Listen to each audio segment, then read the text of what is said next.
మేడ్చల్ జిల్లా జీడిమెట్ల దుందిగల్ మున్సిపాలిటీ పరిధిలో 2 పడకల ఇళ్ల పంపిణీ కార్యక్రమం జరిగింది.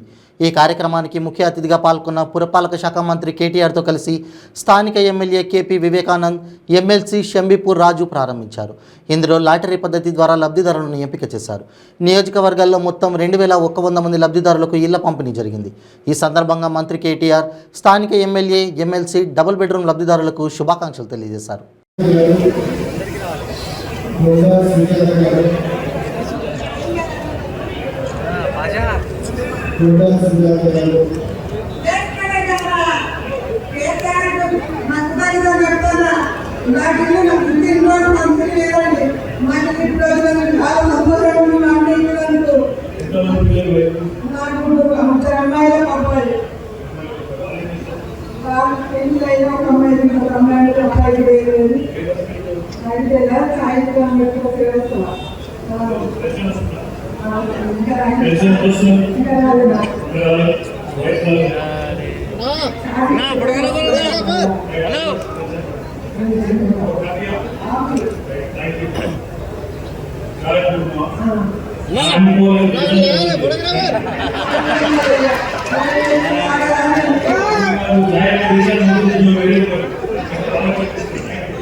ఇవాళ రైతుల మీద ఉన్న నాయకులు భారతదేశంలో ఒకసారి ఆలోచించుకుంటాం.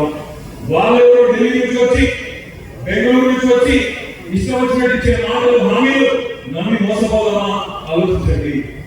తొందరపడకండి. వాళ్ళు చెప్పిన దానికంటే ఎక్కువ సంక్షేమ కార్యక్రమాలు చేయాలన్న ఆలోచన కేసీఆర్ గారికి ఉంది.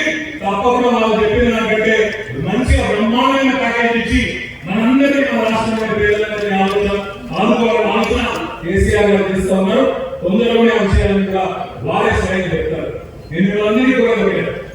ఈ 9 ఏళ్లలో రాష్ట్రం కొత్తగా ఏర్పడినప్పటికీ అన్ని రకాల అభివృద్ధి కానీ, సంక్షేమం కానీ బ్రహ్మాండంగా జోడమాదిగా కలగలిపి ఇవాళ ప్రగతి బాగా ముందుకు పోతా ఉన్నాం. ఇంత అద్భుతంగా, ఇంత పద్ధతిగా నేను కూడా హైదరాబాద్ లో వెళ్ళిన, ఇక్కడనే చదువుకున్నా. చిన్నప్పుడు నేను చూస్తుంటే ఎక్కడైనా ఇప్పుడే వివేక్ చెప్పినట్టు మంచినీళ్ళ కోసం తొలి, ఏ బస్తీలైన మంచినీళ్ళ కోసం తొలి, ఆ హైదరాబాద్ జలమండలి ఆఫీస్ పెట్టి ఎవరు భయం.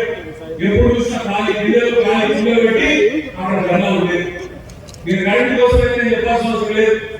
అపార్ట్మెంట్ దిగిన తిరిగిపోయిందంటే ఆ డీజిల్ దొరుకుతున్న ముక్కలు కూడా అరిగిపోయే పరిస్థితి. ఒక జ్యూస్ సెంటర్ కట్టుకుందామన్నా, ఈ జిరాక్స్ సెంటర్ కట్టుకుందామన్నా, జ్యూస్ స్టాల్ కట్టుకుందామన్నా ఇన్వర్టర్, జనరేటర్ లేకపోతే నడుపుకోలేని అవస్థ. అదేవిధంగా ఈరోజు ఎక్కడ, ఎప్పుడు, ఏ సంవత్సరంలో గణేష్ పండుగ వచ్చిందంటే నిన్ననే గణేష్ పండుగ వచ్చింది. వారానికి గణేష్ పండుగ.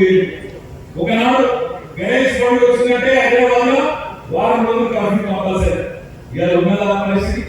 శాంతి భద్రతలు మంచుకున్నాయి, మనుషుల సభ మంచిగా, కరెంట్ మంచిగా, రోడ్డు బాగుంది, పేదలకు కడుపు నిండా పెన్షన్ వస్తున్నాయి, డబుల్ బెడ్రూమ్ ఇల్లు వస్తున్నాయి.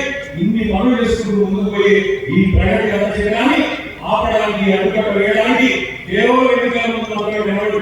సంక్రాంతి గంగిరెడ్డిలో వచ్చినట్టు ఎన్నికలు వచ్చినప్పుడే వచ్చి ఇష్టం వచ్చిన మాటలు చెప్పి ఎవరు వస్తారు, వాళ్ళ మాటలకు మోసపోవద్దని చెప్పి మాత్రం విజ్ఞప్తిస్తాము. ఇవాళ చాలా సంతోషంగా ఉంది. మా అధికారులు నిజంగా కష్టపడి ఇల్లు నిర్మాణం పూర్తయి దాదాపు సంవత్సరం అయింది. కానీ అలాట్మెంట్ ఎట్లా చేయాలి పట్టుకుంటే ఏం కాస్త మేము ఉన్నాం, మేము చేస్తాం, మీరు భయపడకండి, బాధపడకండి, ఎందుకంటే నాన్నగారు వచ్చుకుంటారు. కానీ వాళ్ళు కూడా విశ్వాసం ఇద్దాం, పారదర్శకంగా చేద్దాం, ఎవరు కూడా బాధపడకుండా అందరికీ కూడా సంతృప్తిపరిచే విధంగా ముందుకు పోదామని చెప్పి మా కమిషనర్ గారు, మా హౌసింగ్ అధికారులు అందరూ కూడా కష్టపడి గత 2 రోజులుగా ఒక సాఫ్ట్వేర్ తయారు చేసి ఆ పద్ధతుల్లో ఈ రోజు బ్రహ్మాండమైన కార్యక్రమాలు చేస్తున్నందుకు వారికి కూడా మనస్ఫూర్తిగా అభినందనలు తెలియజేస్తూ ఈ కార్యక్రమం ఎక్కడ ప్రజాప్రతినిధులు జోక్యం చేసుకోలేదు. మా కౌన్సిలర్లు, కార్పొరేటర్లు, మా ఎమ్మెల్యేలు, ఎమ్మెల్సీలు, ఎంపీలు అందరికీ ముఖ్యమంత్రి గారు కూడా చెప్పినారు, పేదల కంటే చాలు, వాళ్ళ ఆశీర్వాదం తీసుకుంటే చాలు, అందరూ మన వాళ్ళే, మన వాళ్ళని మాట్లాడవద్దు, అందరూ మన వాళ్ళే చెప్పినారు. అందుకే కాంగ్రెస్ నాయకులకు, బీజేపీ నాయకులకు, వాళ్ళ కార్యకర్తలకు కూడా బ్రహ్మాండంగా వస్తా ఉన్నాయి, వాళ్ళ మనసు కూడా కలిగిపోతా ఉన్నాయి. అందుకే అందరూ ఎలాంటి ఆశతో పక్షపాతం లేకుండా తమ భేదాలు లేకుండా పనిచేస్తున్న ముఖ్యమంత్రి గారిని తప్పకుండా మళ్ళీ ఆశీర్వదించాలని మనస్ఫూర్తిగా మీ అందరినీ కూడా కోరుకుంటూ వేడుకుంటూ నాకు అవకాశం ఇచ్చినందుకు మీ అందరికీ కూడా పేరు పేరున ధన్యవాదాలు తెలియజేస్తూ జై తెలంగాణ, హైదరాబాద్ జై తెలంగాణ. ఇప్పుడు మనకి ప్రధానమంత్రి గారిని వెళ్తాం వస్తున్నారు వారు రావడం కొద్దిగా ప్రాబ్లం కాబట్టి దయచేసి నేను పేరు పిలుస్తాను. Sir physically challenge Mohammed Salma Fatima Abdullah please please sir please వాళ్ళు వస్తున్నారు ప్లీజ్.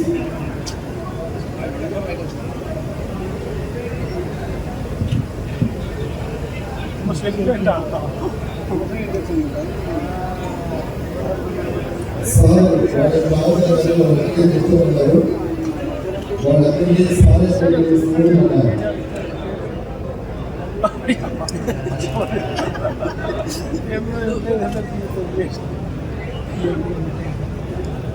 पूरा लाइफ का फोटो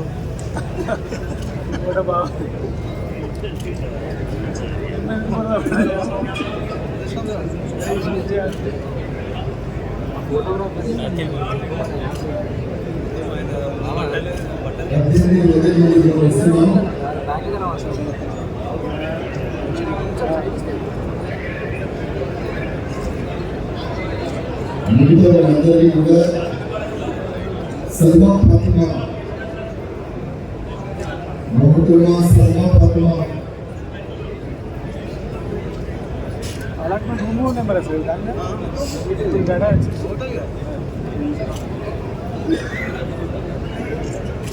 ఫిజికల్లీ ఛాలెంజ్ వైద్యాన్ని జయించినటువంటి వారికి ఇతర ముఖ్యమంత్రిగా ఎవరైతే వైద్యాన్ని జయించినట్టుగా ఉన్నారో వాళ్ళందరికీ గ్రౌండ్ ఫస్ట్ రోజులో వచ్చేటట్టు ఆ సిస్టంలో జరిగింది. వాళ్ళని ఏదో ఫస్ట్ గ్రౌండ్ ఫ్లోర్ మాత్రమే వాళ్ళ వస్తే ఇంటి వస్తాయి. 18,000 మంది సొంత ఇంటి వల్ల సాకారమైన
అందరికీ ధన్యవాదాలు.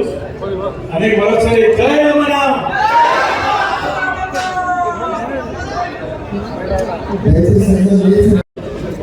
ఈ ప్రాంతం చరిత్రలో సువర్ణాక్షరాలతో రాసుకోలేని అర్థమైన రోజు.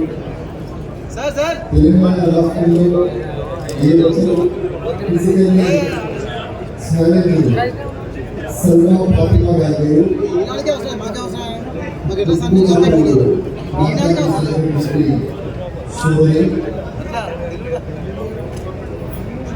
बोला ना శ్రీ భారతమ్మ